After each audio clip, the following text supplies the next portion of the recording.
El siguiente programa es para todas las edades. No contiene escenas de sexo o violencia. Es apto para toda la familia. Cuenta con el sistema Closed Caption y es financiado con recursos del Fondo Único de TIC.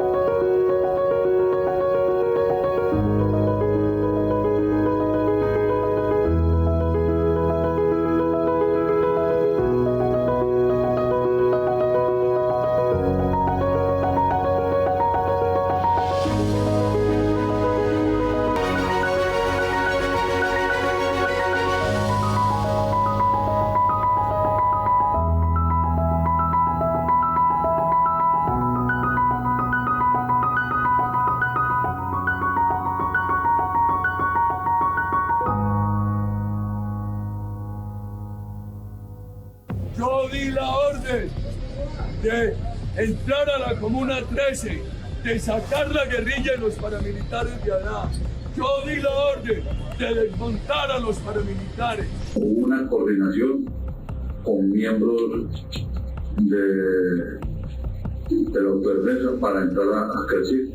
Mi hijo fue asesinado en el 2002, 2 días después de la Operación Orión. El paramilitar que sacó a mi hijo vivía cerca de mi casa, ya ellos tenían el barrio dominado de ellos y para mí fue muy duro porque después de que me mata a mi hijo, le veo los tenis que mi hijo tenía 2 semanas de haberlos comprado y un anillo de oro, y él me mostraba el pie con los tenis de mi hijo y me mostraba el anillo el cual le había quitado a mi hijo. Se han presentado muchos heridos entre los civiles e igualmente, de acuerdo con lo que hemos conocido, también ha muerto un civil. Ahora estamos viviendo bien, pero en los tiempos que pasamos hace un año no podemos vivir bien porque eso era una balacera. Mientras estuvo operando el cacique Motivara, pues había una tolerancia por parte de las Fuerzas Armadas allí en la ciudad. Vamos a continuar la operación y vamos a consolidar toda la región de la Comuna 3. Ya todo está en perfecta calma, ojalá que continúe así, estamos muy bien. La operación ajustado completamente a la Constitución y a las leyes.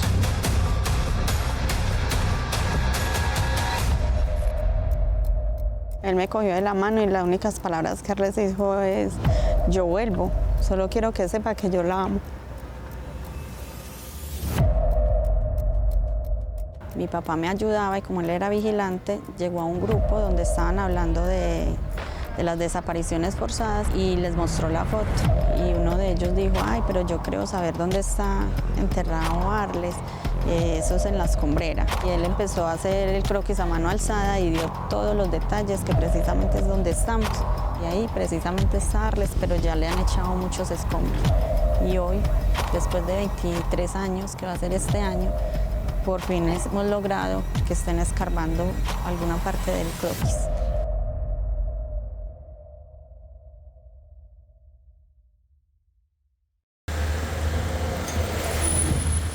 A 7 kilómetros de la alcaldía de Medellín, a unos 20 minutos del centro administrativo, se encuentra La Escombrera, donde nos pusimos cita con las mujeres buscadoras de los desaparecidos de la Comuna 13, que se convirtieron en centinelas de la excavación, donde se han encontrado 4 víctimas con signos de violencia y que están emergiendo de la tierra para demostrarle al mundo que durante 23 años ellas tuvieron la razón.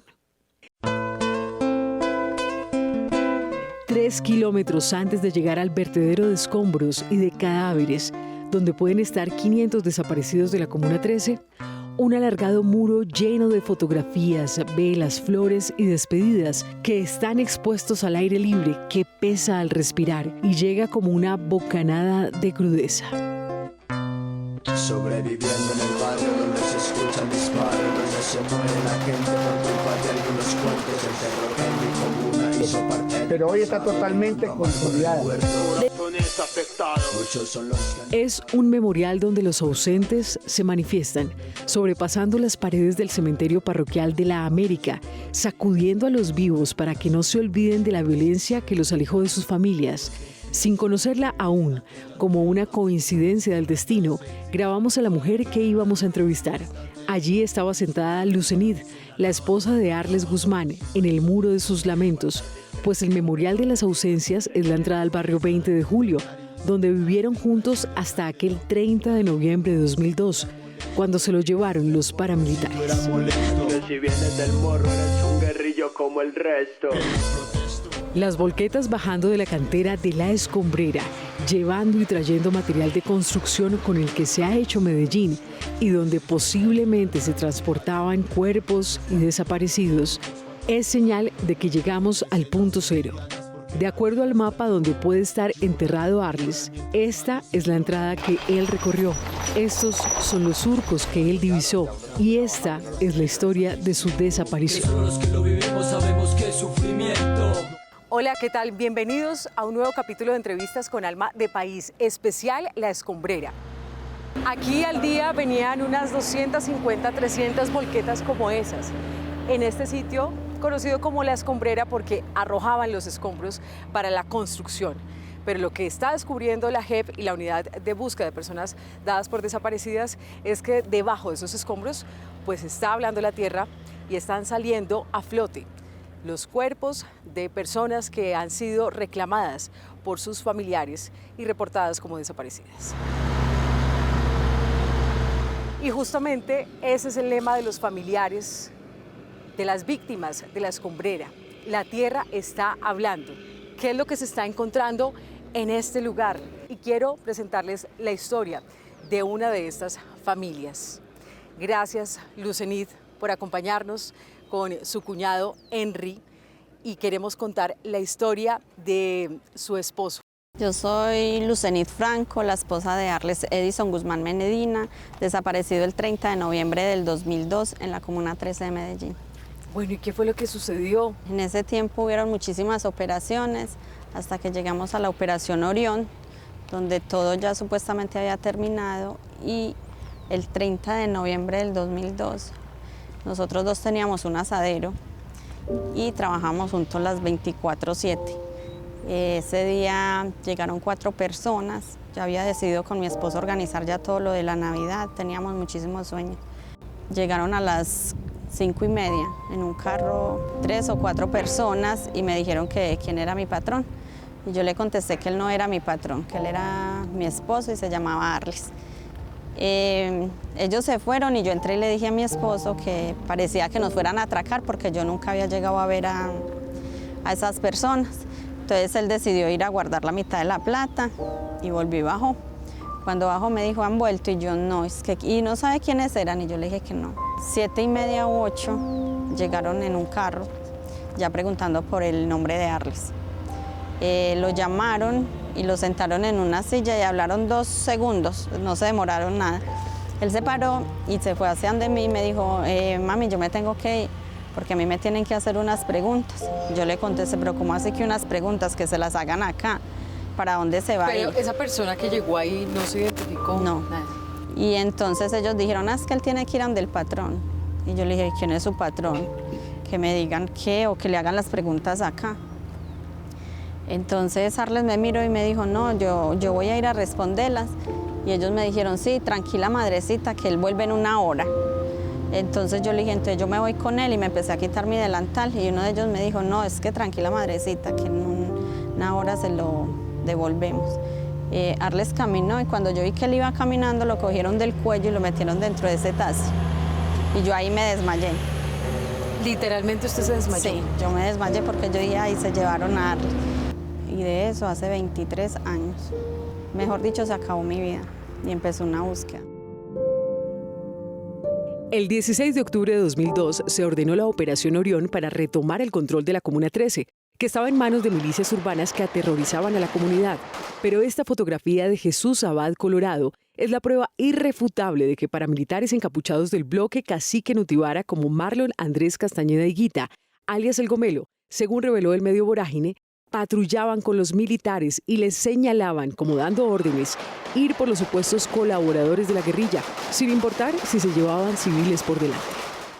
Es que después de la Operación Orión, que supuestamente ya no iban a haber balas ni nada, fue donde empezaron las desapariciones. Yo ya después, cansada de tanta cosa, de tanta bala, de todo lo que me tocó pasar, yo le dije a mi esposo que si nos íbamos de la Comuna 13 y la respuesta de él siempre fue no, porque acá me conocen, acá saben quién soy. Y ahora el hecho de que tantos grupos que entraron, ya después de la Operación Orión, porque es que ya cae todo el mundo, o el más de malas, o no sé qué, porque el hermano mío lo único que tenía era ese negocio ahí. Y pues toda la infancia la compartió Arlex con su hermano Henry. Gracias por acompañarnos también. Gracias a usted. ¿Y usted qué recuerda de esa época, de ese octubre de 2002? No, pues después de la Operación Orión, por ejemplo, los que habitábamos allá, todos hablábamos de que eso estaba muy bueno, pero porque nadie sabía lo que estaba ocurriendo. Al principio decían, hay tranquilidad, sí, hay mucha control. Tranquilidad porque era el ejército estaba en todas partes, pero lo que no sabíamos era que el ejército era el paramilitarismo. Lo que estaban desapareciendo las personas y nadie sabía, hasta que nos tocó a nosotros. Mientras estuvieron todos dando bala, todos eran tapados con la cara tapada. 2 meses después de posesionarse como presidente de Colombia, Álvaro Uribe ordenó la intervención militar de la Comuna 13. Colombia tiene muchas fosas comunes por la acción terrorista. También hay mucha denuncia especulativa por propaganda política. Orión se realizó con los mismos comandantes de la fuerza pública que estaban en Medellín cuando llegó nuestro gobierno. La historia de la Comuna 13 no la pueden escribir 30 vivatos, dice el doctor Luis Pérez, que quieren recibir un aplauso. Estamos en mora de escribir la verdad sobre la Comuna 13, sobre su pacificación. Fuera sido mejor que fuera pasado eso. ¿Sí me entiende? Porque sinceramente estaba cayendo mucha gente inocente que no tenía que ver nada en el conflicto. La Comuna 13 era guarida de guerrilleros y paramilitares cuya disputa aterrorizó a los habitantes, sí, pero ¿por qué nadie asume la responsabilidad por lo que le pasó a Arlex y a cerca de 500 desaparecidos?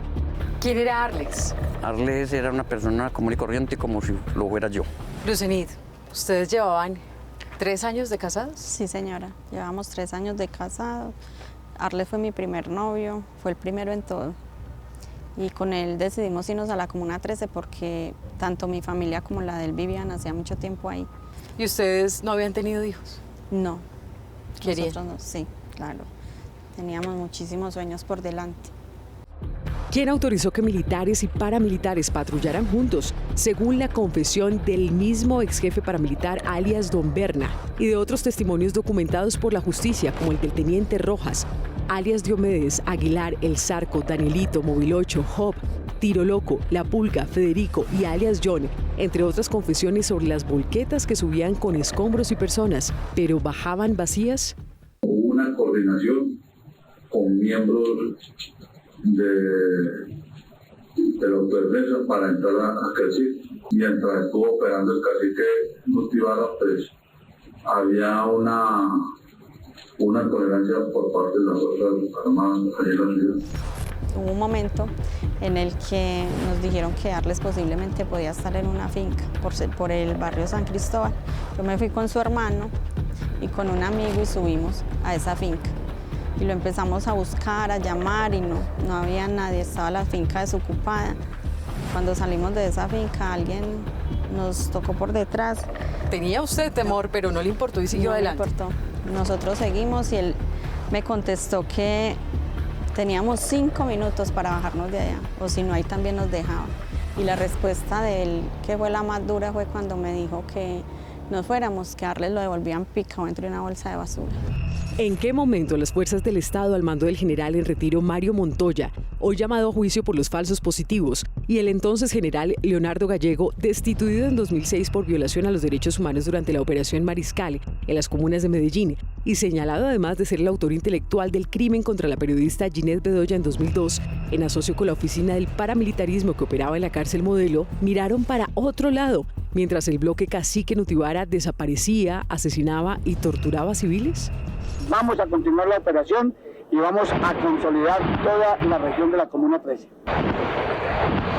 La operación ajustado completamente a la Constitución y a las leyes. El barrio cambió su nombre por Operación Orión, que recuerdan de la 13 plomo de arriba para abajo, no recuerdan a su gente ni el dolor que eso les trajo, pero claro. La Escombrera y parte de agregados de la Arenera era un sitio seleccionado por los comandantes de nosotros para de pronto desaparecer. Es un sitio ya muy conocido por todo el país, de que allí se encuentran fosas comunes, de que allí se enterraba la gente, se desaparecía. Y es una historia supremamente cruel porque solamente la sabe la persona que lo hizo y la persona que lo vivió. Entonces es un cementerio, es algo que ya no se le puede tapar a la luz del mundo. Ese entonces fue que salimos en recorrido donde nos dijeron que aquí en la loma era donde están los paramilitares, los que están... ¿En cuál loma? Aquí en el barrio, este es el barrio. Eso hace parte de la Comuna 13. Sí. Ahí era donde tenían el retén los paramilitares. ¿Todo el mundo lo sabía? Sí, menos nosotros. Lo primero que nos encontramos fue el retén de los paramilitares. Antes del retén, 2 cuadras, 1 cuadra antes, estaba el ejército. Luego pasamos el retén del ejército y luego nos cogió el retén de los paramilitares, donde ya nos hablaron, ahí donde nos dijeron que teníamos 5 minutos para que nos regresáramos, o si no le pasaba lo mismo que Arlis, que fuéramos a pedirle ayuda a sus guerrilleros de la Comuna 13, que todos éramos guerrilleros. Ahí donde nos dijeron que nos lo entregaban picado. Y nos regresamos aquí en el Salado, aquí más abajo de la Escombrera. Nos encontramos otro retén de ejército. Entonces era intercalado. Sí. Yo hablé con el comandante de la patrulla que viene entonces y me dijo, desgraciadamente esta guerra no se va a acabar. Vea, le voy a decir una cosa. Súbase aquí por el Salado, que dicen que aquí el Salado para arriba están los paramilitares, vaya para que hable con ellos. El mismo ejército me lo dijo a mí. El mismo comandante del ejército en esta zona le dijo, vaya y hable con ellos. Y hablé con los paramilitares me dicen que están aquí arriba en el cerro. Al día siguiente me comentó un vecino que él era muy amigo de los paramilitares, que lo tenían aquí arriba, habitaba Quincón. Ahí era donde tenían el campamento los paramilitares. ¿Quién era Quincón? Quincón era el mando antes de Don Berna. Supuestamente era el que comandaba todo lo de la Comuna 13. Me dijo, yo soy muy amigo de él, pero voy a ir a hablar con él a ver qué me dice. Cuando ya bajó y me dijo, vea, allá me dicen que su hermanito lo picaron ayer. Que desgraciadamente yo les iba a ayudar, pero hasta aquí fue la ayuda mía. Ya no tengo más nada que hacer. Suban a ver qué les dicen a ustedes en la finca. Allá nos encontramos con el grupo de paramilitares armados, los que estaban cuidando la casa. Ustedes vaya para que pidan ayuda allá en esos barrios que hay tanta guerrilla. Yo leí los datos para que me comunicaras hasta el hoy de hoy. ¿Quién se iba a comunicar conmigo? Nadie. Nadie. Las 4 víctimas halladas en la Escombrera, asesinadas con tiros de gracia y signos de violencia, no tenían relación con el conflicto. La lucha de Lucenid y su familia, acompañada por su abogada María Victoria Fallon, logró en un hecho sin precedentes que el caso de Arles llegara a la Corte Interamericana de Derechos Humanos. Y en la audiencia del 31 de enero de 2003, Lucenid pudo contarle al mundo su historia de impunidad. Yo soy la voz de muchas, porque no solamente yo tengo este caso, y sé que muchas personas y muchas mujeres están luchando como yo, porque quiero que sigan escarbando en la Escombrera, porque yo sé que hay muchísima gente que puede encontrar a mi esposo o muchísimas más personas. Para mí ese lugar significa la esperanza de poder alivianar un poco lo que yo siento. La Operación Orión fue ordenada directamente desde la Presidencia de la República del entonces posesionado Álvaro Uribe Vélez en el marco de un estado de excepción que había decretado. Camionetas que subían con personas retenidas hacia la Escombrera y luego bajaban desocupadas eran por orden del teniente Rojas, coordinadas con alias Quincón. Así no exista la prueba en relación con el caso particular de la detención, desaparición de Arles Edinson. Si hubo violaciones a los derechos humanos, que las castiguen. Allá no podía ir al alcalde, la policía ni el ejército. Son frases del doctor Luis Pérez. De tiempo atrás se han hallado cadáveres, pero ahora con la aproximación de la campaña y de las elecciones, el Petro Santos y la JEP, ante tanto fracaso, no tienen alternativa diferente a afectarnos con la mentira. Nunca apoyamos la impunidad. Pero la JEP y el gobierno Petro Santos lo que hacen es política con las víctimas de la escombrera. A mí me quitaron la mitad de mi vida, tanto emocional, física, económicamente. Tengo un hijo que esto lo ha marcado tanto que hace tareas, diciendo que esta historia tiene que ser parte del país. El Estado reconoció que las instituciones le fallaron a los desaparecidos. Quiero expresarle a usted que lamento profundamente los hechos ocurridos a su esposo Arles Edinson Guzmán. Hoy el Estado se encuentra aquí para asumir la responsabilidad por haberle fallado. La Corte Interamericana de Derechos Humanos le ordenó al Estado colombiano que cumpla con su obligación de administrar justicia. Desde 2003 la familia de Arles tenía el croquis, pero la Fiscalía exploró otro polígono. Casi 23 años después se comprueba que el mapa era certero, pues allí aparecieron las víctimas. Me pidieron otra entrevista con un tal comandante El Paisita. Ese me la dieron en el San Cristóbal, al frente del comando de la policía. Le voy a decir algo. Ustedes los buenos también se tienen que morir. Yo para qué le voy a decir que podemos tener una bolsa donde hayan 200 o 300 muertos picados y que ahí puede estar su hermano. Váyase para que le pidan a Dios, recen por él y váyase a descansar. No averigüe más el tiempo. ¿Y usted cómo queda después de semejante respuesta tan cruda? Uno queda destrozado. Uno queda destrozado. Hay confesiones, sentencias, hay cuerpos con signos de violencia y tiros de gracia. ¿Por qué no hay responsables?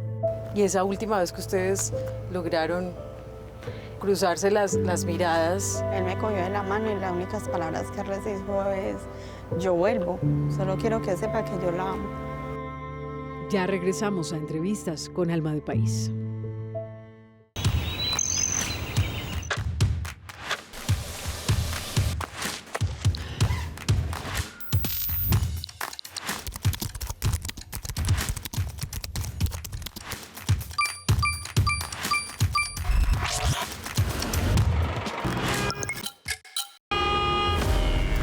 Ya es hora, y el lunes, vámonos.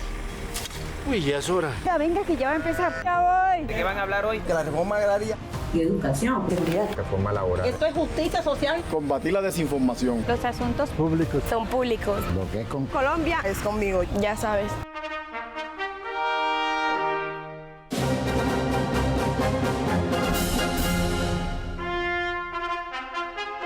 En el gobierno del cambio, los asuntos públicos son públicos.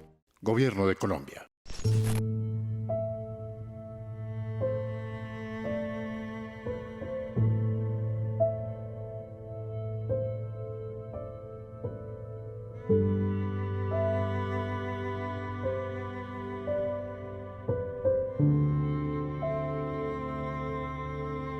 Gracias por seguir con nosotros aquí en Entrevistas con Alma de País. Luceny, hemos llegado a este punto porque es clave la información que ustedes tuvieron tan pronto desapareció su esposo, y es que les dijeron que aquí posiblemente podía estar. ¿Y ustedes tienen información incluso de un croquis? ¿Usted alcanzó a tener? Yo empecé a regar fotos de Arles por todos lados. Mi papá me ayudaba y como él era vigilante, llegó a un grupo donde estaban hablando de las desapariciones forzadas y mi papá se arrimó y le dijo a ellos que andamos buscando a mi esposo y les mostró la foto. Y uno de ellos dijo: ay, pero yo creo saber dónde está enterrado Arles, eso es en la escombrera. Y mi papá le dijo que si lo podía traer hasta acá y él le dijo que sí, pero al otro día se arrepintió y le dijo que mejor él le hacía un croquis a mano alzada explicándole muy bien. Pero detalladamente, sí, y lo hizo efectivamente. Sí, detalladamente, y él empezó a hacer el croquis a mano alzada y dio todos los detalles, que precisamente es donde estamos, que sacan la escombrera. Él iba contando todo desde la entrada hasta este punto donde llegamos, donde exactamente están más o menos escarbando, que es donde él dejó muy explicado como un cuerpo ahí, decía, y ahí precisamente está Arles, pero ya le han echado muchos escombros. Y hoy, después de 23 años, que va a ser este año, por fin hemos logrado que estén escarbando alguna parte del croquis. Todas quisiéramos que esta enorme fosa se abriera y así poder encontrar en ella la tranquilidad arrebatada hace 22 años. Muchas puertas se cerraron, pero también otras personas creyeron desde el principio. Qué duro fue empezar. Nos perseguían, nos atacaban, nos criticaban y veíamos en un momento como imposible llegar a este espacio y que se diera este momento lleno de esperanza. O sea, hay que seguir esclareciendo quiénes fueron los responsables de este crimen de desaparición forzada. Estamos desde La Escombrera con Julián David Arias. Él es el jefe del equipo forense de la regional noroccidente del país, que lidera toda esa investigación por parte de la unidad de búsqueda de personas dadas por desaparecidas. Gracias, Julián, por acompañarnos. Con gusto. Detrás de nosotros estamos viendo un equipo que al sol, al agua, continúa una investigación y que da como resultado un hallazgo muy importante. Háblenos de ese hallazgo. Pues inicialmente es un trabajo de la Jurisdicción Especial para la Paz, la delimitación del polígono objeto de la medida cautelar. Luego, en conjunto con la unidad de búsqueda, empiezan a sumar toda esa información. Inclusive en el 2022, la unidad de búsqueda hizo unas trincheras, unas excavaciones iniciales. Fueron 6 excavaciones, lo que permite comprender las características del depósito. Estas labores precisamente suceden como en esa línea gris entre el monitoreo de alta y baja intensidad y en el polígono que hemos priorizado, 2.492 metros cuadrados aproximadamente. Hay cuerpos con un alto grado de completitud, están muy completos y los contextos aún se mantienen. Entonces eso permite interpretar cómo fueron depositados esos cuerpos. Asociado a este depósito de suelo han salido elementos como empaques, lo que es típico en una zona de depósito o basurero, que nos permite decir estamos entre temporalidades 2003, 2004, inclusive podríamos decir que es un rango temporal entre 2002 y 2005. Ya se puede identificar pues si eran hombres, mujeres, edades. Entonces, los dos que identifica ya medicina legal, estamos hablando de un individuo masculino, un individuo femenino, y son adultos jóvenes, como lo denominamos en antropología, porque están entre rangos entre los 20 y los 40 años de edad. ¿Hay rastros de violencia? Sí, hay signos de traumatismos óseos. O sea, hay mecanismos lesivos que sugieren mecanismos muerte violenta.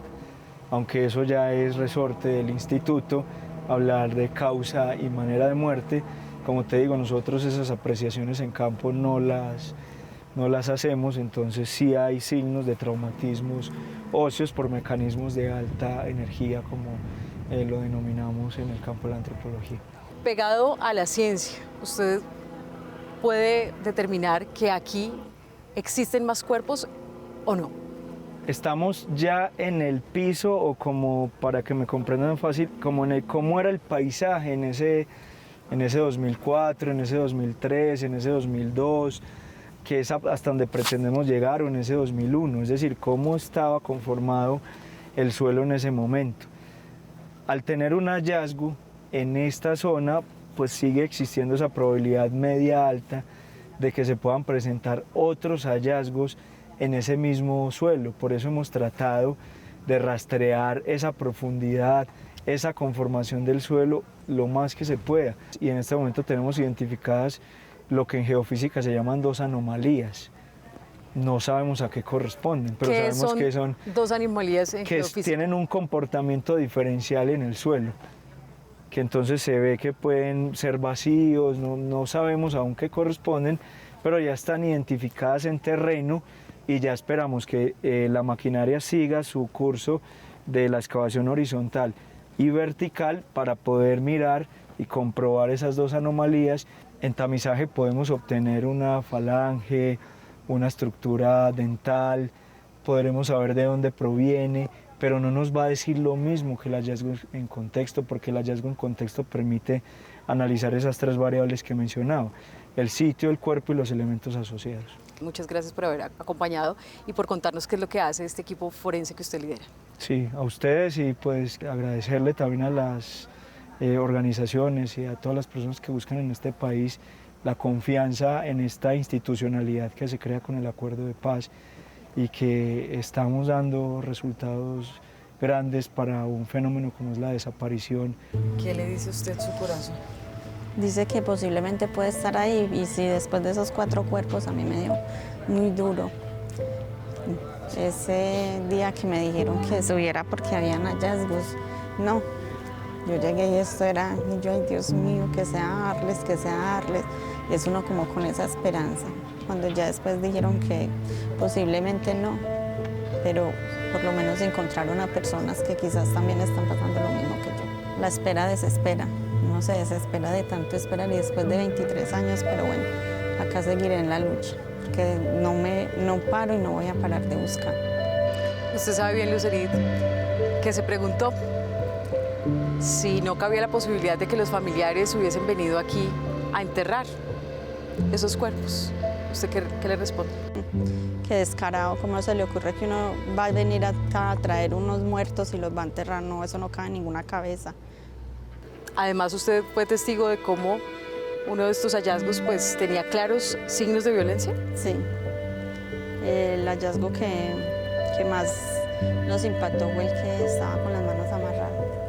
Ellos nunca han querido que sepamos la verdad.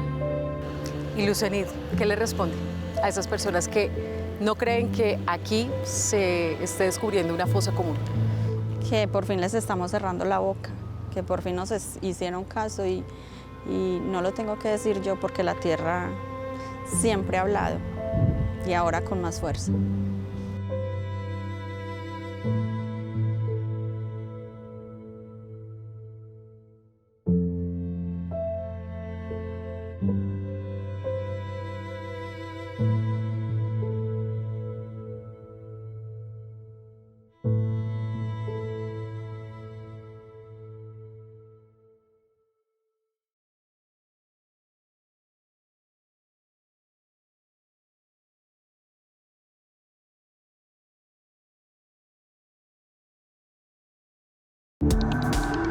Este contenido fue financiado con recursos del Fondo Único de TIC.